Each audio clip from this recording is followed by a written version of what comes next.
Hello,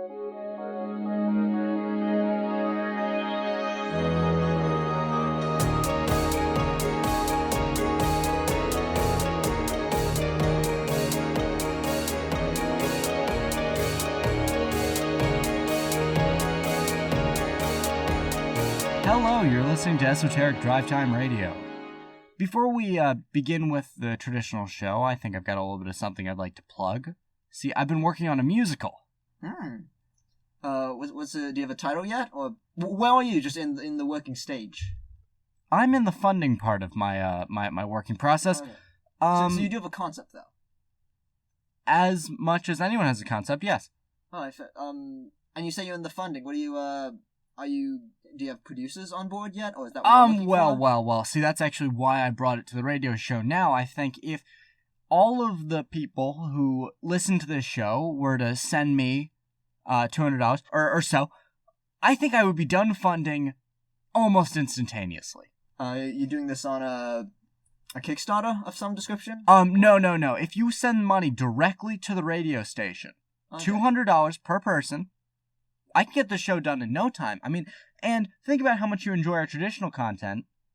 You could be listening to an entire musical, a rock opera, I've decided. There's a rock opera? Oh, yes. I'm on board. I mean, think of all the famous rock operas that have been around before. You've got Cats, you've got Rent. I mean, mine will be at least as good as those. That's great, Jonah. Remember, you at home, you can send money to the studio, help fund Jonah's endeavors. I personally will be supporting.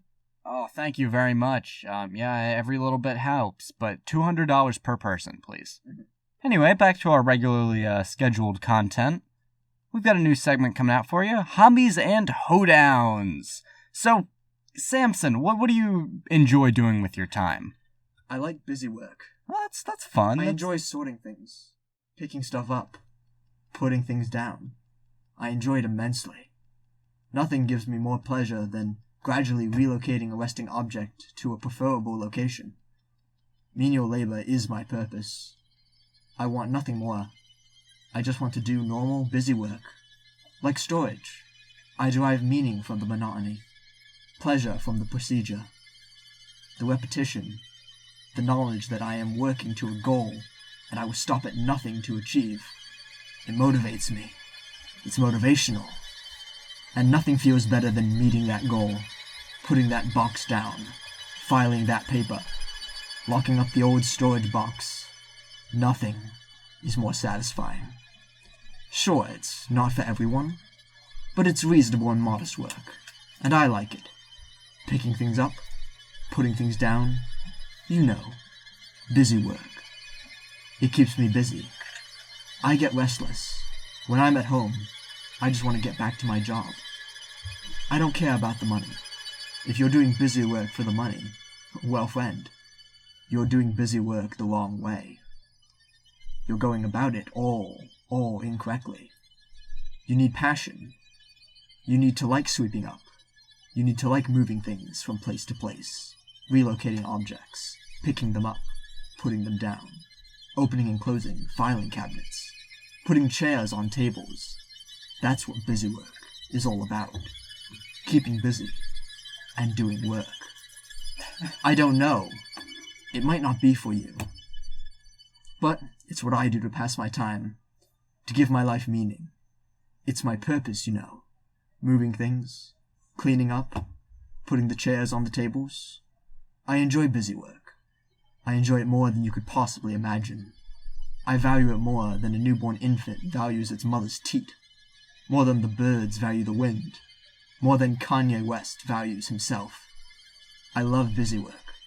Nothing gives me more pleasure than gradually relocating a resting object to a preferable location. All right, that has been the Hobby Hoedown. Thank you, Samson. And now we've got a new segment for you. Esoteric Drive Time Radio Investigates. Every week, we're going to be diving deep into an alleged criminal activity that the police have been neglecting. As a credible news source, it is our responsibility as serious journalists to not stop until we've uncovered the truth. The whole truth and nothing but the truth. This is Esoteric Investigations. This week, we have a criminal investigative piece on the popular podcast, Esoteric Drive Time Radio. There have been alleged reports, of the members of the program committing large-scale tax fraud, obstruction of justice, and manslaughter on multiple occasions. We've done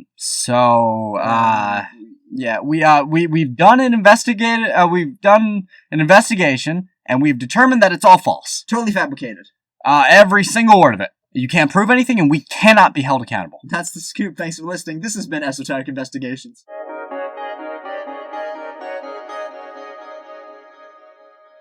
And now, please welcome to the show, very special guest, motivational speaker Dak Worthington.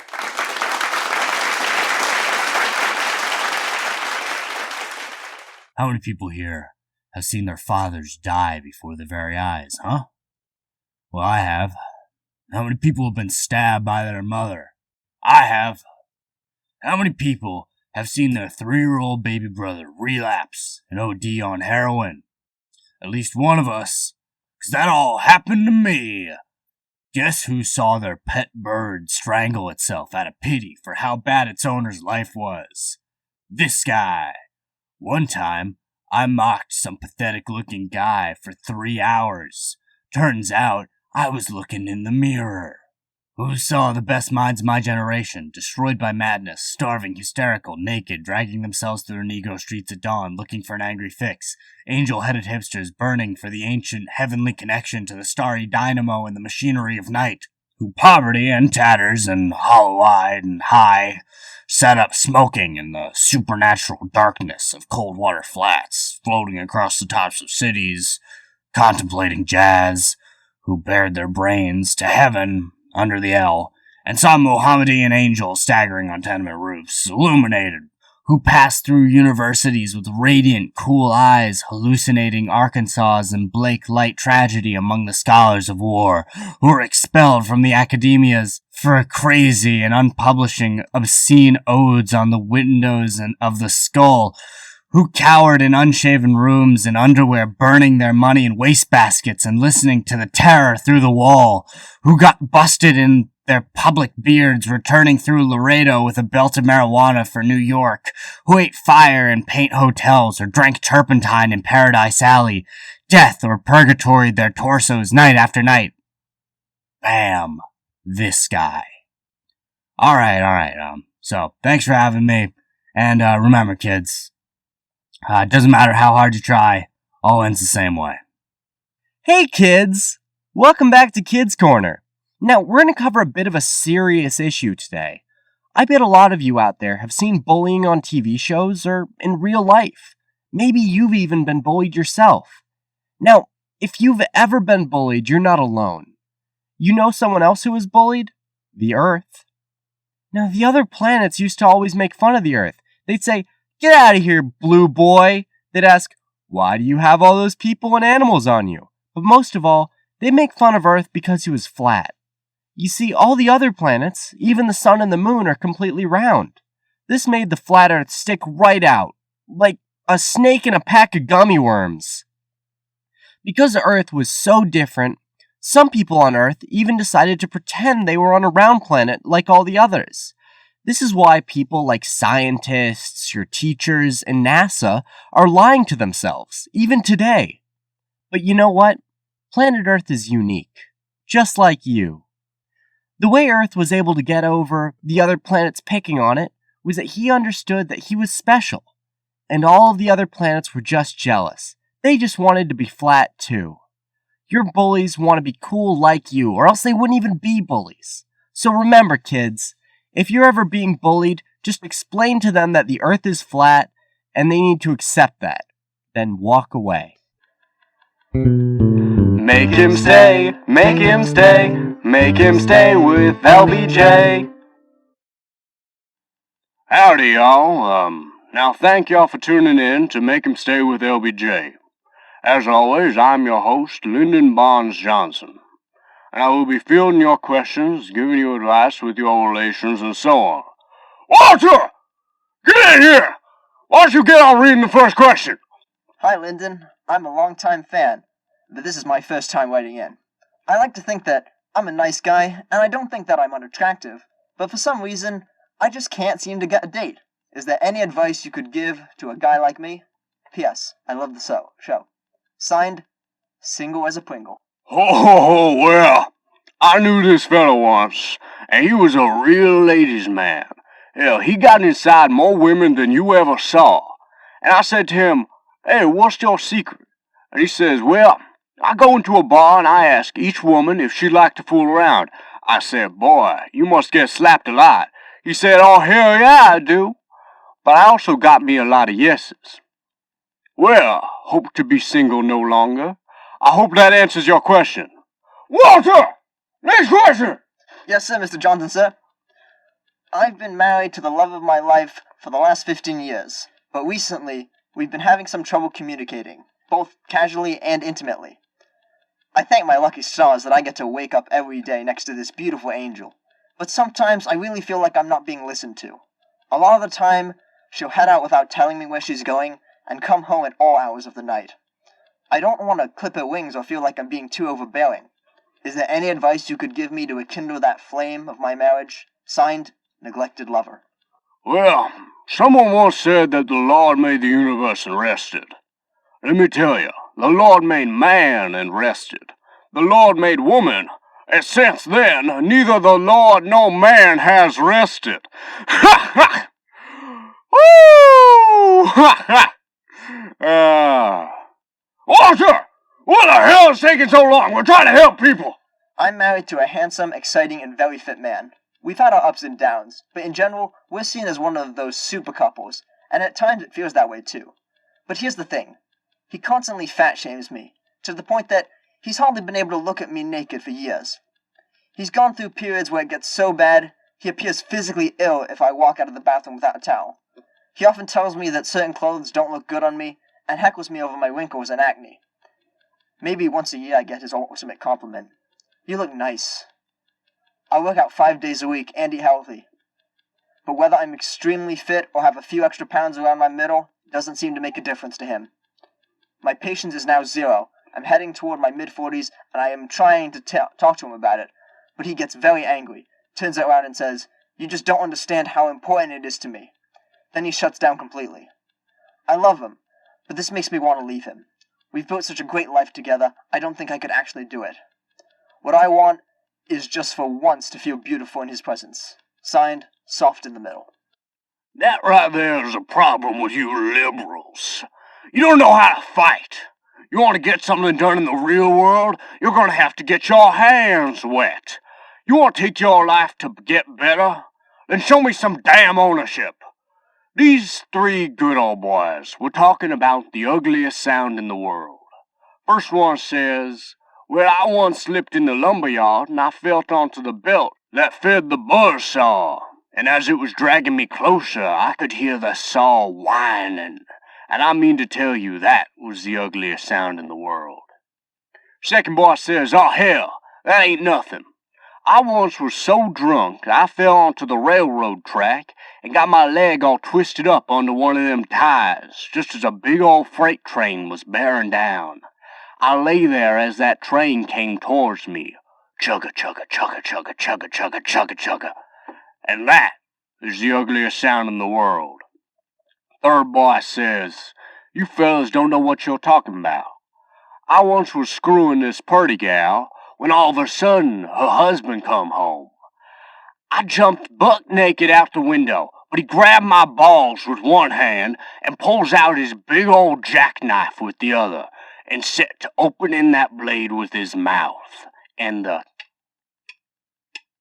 of his teeth on that blade. That was the ugliest sound in the world. You want to know what the ugliest sound in the world is? Soft in the middle.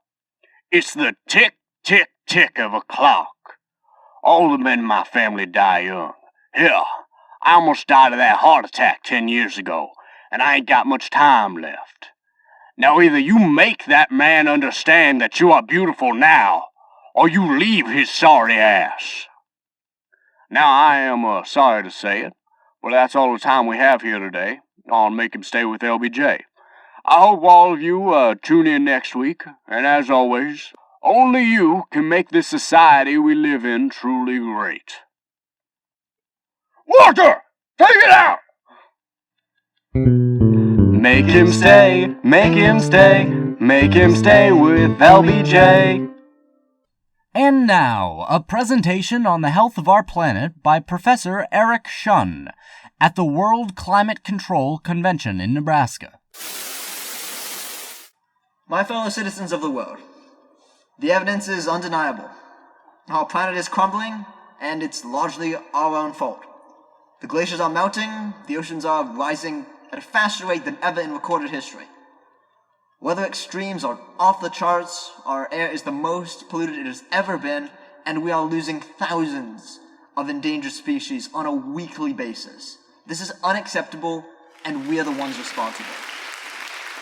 We know at this point the Earth is too far gone. It is beyond saving. However, perhaps there is still a way we can help ease the pain.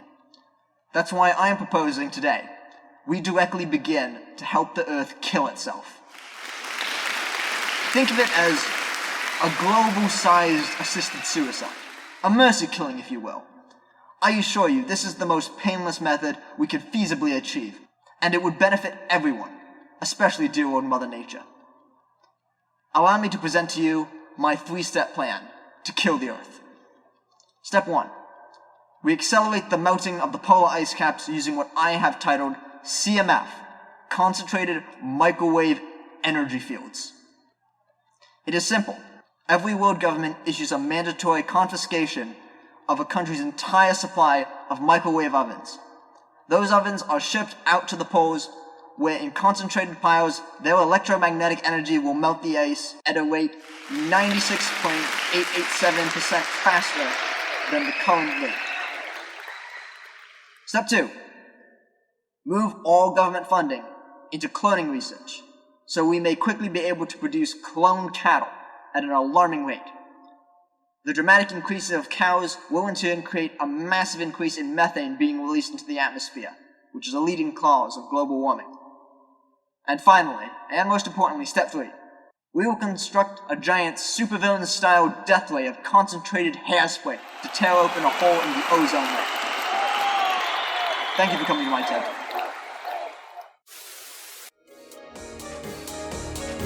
This has been Esoteric Drive Time Radio. Thank you for listening. What's your party trick? Let us know in the comments. Are you fun at parties? Do people like you at parties? Does your party trick validate you and make you cool? Is it how you define yourself? Is your identity tied to your party trick? Thank you for listening.